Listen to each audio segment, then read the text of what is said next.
Hello, Steve. Got your carburetors finished. A few things I like to go over before I start them. We're doing a cold start test here. The air log, the big air collector. Mount your carburetors loosely on the intake manifold, and then put your air collector on there and snug down the carburetors just on the top to keep them in position. Then you pull your air log off and do the rest of the tightening underneath.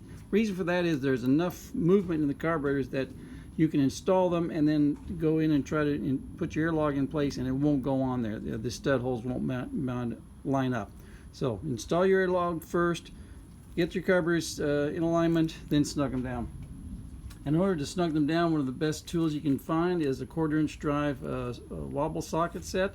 You don't need anything stronger than 1/4" drive to install the carburetors. And when you are doing your fuel lines, be sure to use 2 wrenches, one to stabilize the fitting right here in the float bowl cover, and the other one to do the turning of on the fuel line. Otherwise, you take the chance of stripping out the threads here. Fuel filtration is critical. You're going to want to make sure the fuel is clean and fresh and filtered properly.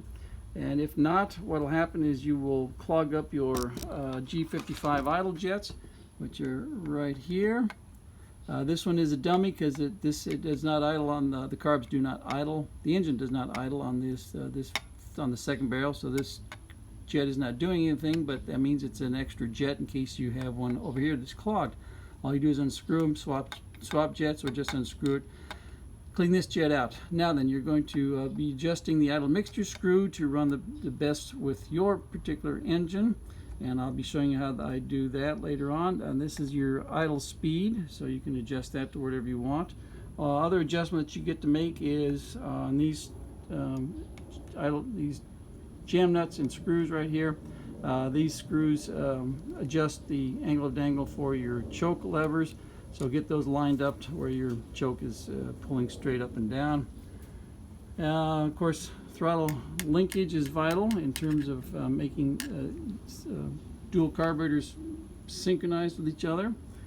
I'm trying to think what else. Let's see before we start here. I'm going to be using a 12-meter engine analyzer, so I can set the RPM, and I use that to adjust the RPM to where I get the best running, and as I adjust the idle mixture screws. Let's see what else we need to discuss here. I think that's it. So we're going to start the carburetors. You got to warm them up before you can adjust them. And your baseline, in case you ever have to do anything, is what you do is you screw this idle screw out until the throttle stops, and then screw it back in 1.5 turns. That's your baseline for initial starting. And then the idle mixture screw, as I showed you earlier, screw it in until it barely touches, and then screw it out 1.5 turns, and I'll get you your baseline for starting should you ever have to take the carburetors apart and clean them for any reason. And when you screw in the idle mixture screw, do not screw it in like you're tightening a bolt on your trailer hitch. Just screw it in until it just lightly touches, then back it out. Screwing it in until you snug it down like it's you're tightening a trailer hitch bolt. That doesn't do you any good. It just ruins the carburetors internally. So you just need a light touch on those, and then the same for adjusting them for idling purposes. Now then, let's make sure we can see our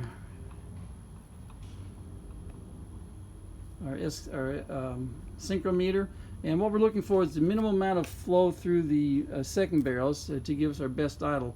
The factory was right around 2 to 3, and their best day, which is just the machine work back then, was terrible. And then whatever you want your car to idle at, you just make sure both carburetor barrels on the first barrel are pulling the same amount of air. So now then, let's make sure you got fuel up here, so that's why you've got your priming lever on the carburetors. On the fuel pump. Prime the carburetors first. The fuel will evaporate, especially the miserable fuel we have nowadays. Be sure to, if at all possible, run alcohol-free fuel. If you don't, you're going to need to start your car at least once a week, once every 2 weeks, to keep things from getting gummed up inside there. Alright, so I'm going to switch on, flip it, choke it. Not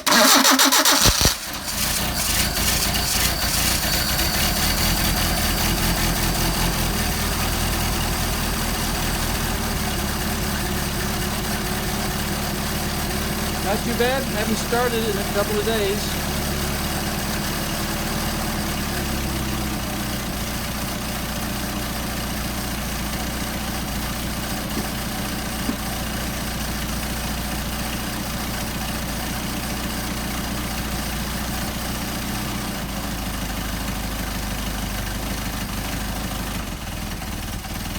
Let's get it warmed up.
Almost warmed up.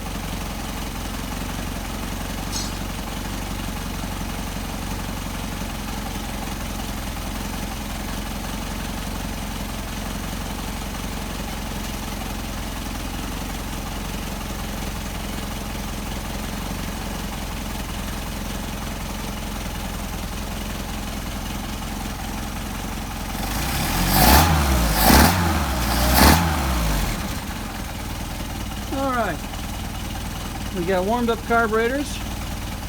Going to disconnect the linkage here. So we have two separate carburetors operating. So the linkage will not be interfering with us. And be sure to hold this linkage up so that it doesn't let the carburetor run away. Now, what I'm going to be doing is synchronizing the airflow for starters. So let's check here. You see we got almost no perceptible airflow on the second barrel. First barrel, obviously, I've already synchronized these. So let's see what we got here. That's running 4.5, almost 5. 4.5, almost 5. Now then, what I'm going to use the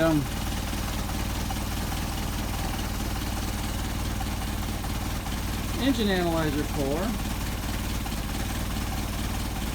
is getting the idle mixture screws dialed in so that we have, let's see, I need to get the glare off of there. So we have the best idle mixture screw operation. Alright, that's maximum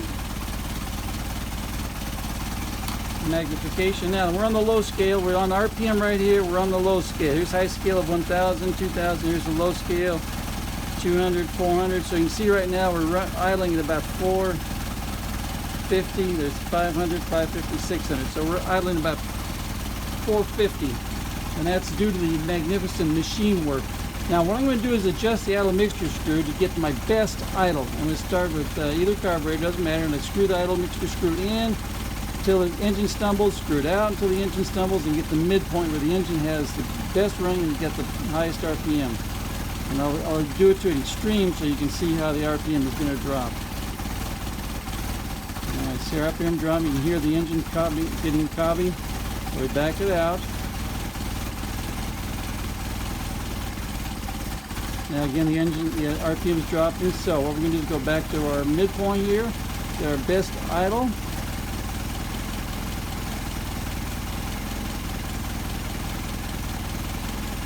Just a few degrees of turn either way. It looks like a good idle right there, good idle speed. Now we're going to, same thing on the second carburetor. And we're dropping off, and you can also hear it in the carburetors themselves. I recommend doing all this with the airlock off. Just rig up a wire going over to the firewall or the fender well for your throttle return. Now you're dropping off there. So we're going to get our best idle. There we go. Picked up a few RPM right there, about 500. Now then, if you don't want idle at 500, we'll come back here.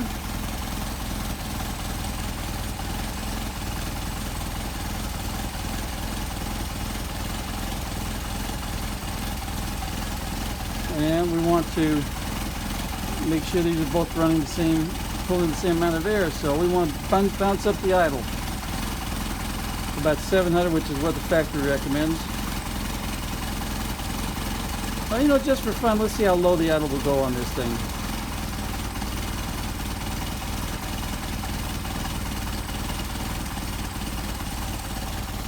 Go back to the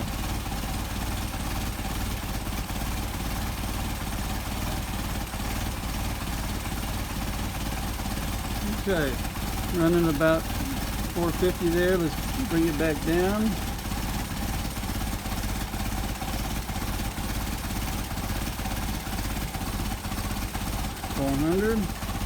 Check our synchrometer, make sure we're pulling about the same, pulling about 3.5 with a nice 400 RPM idle. Not too bad. Now let's bounce it up to about 700 where it belongs.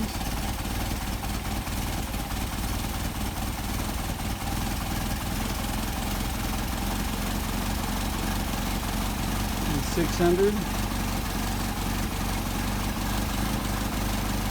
650.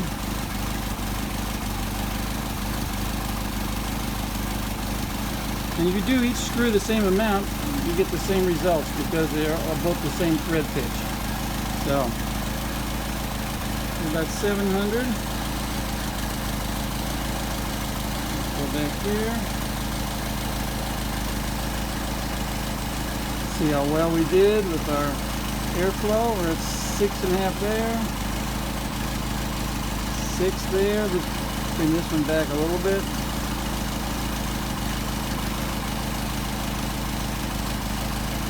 6, almost 7. 6, almost 7. Okay, we have synchronized carburetors. Now the adjustment of the throttle link is done so that when we snap it in place, we don't adjust the idle. We don't change the idle. I heard a little bit of idle adjustment, and that's why there's a turnbuckle on this final throttle rod right here, so that you can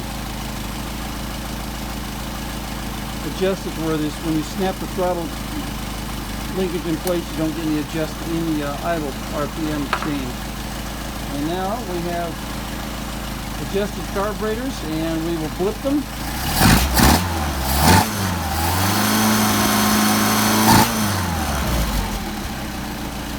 And we have really nice carburetors, nice response.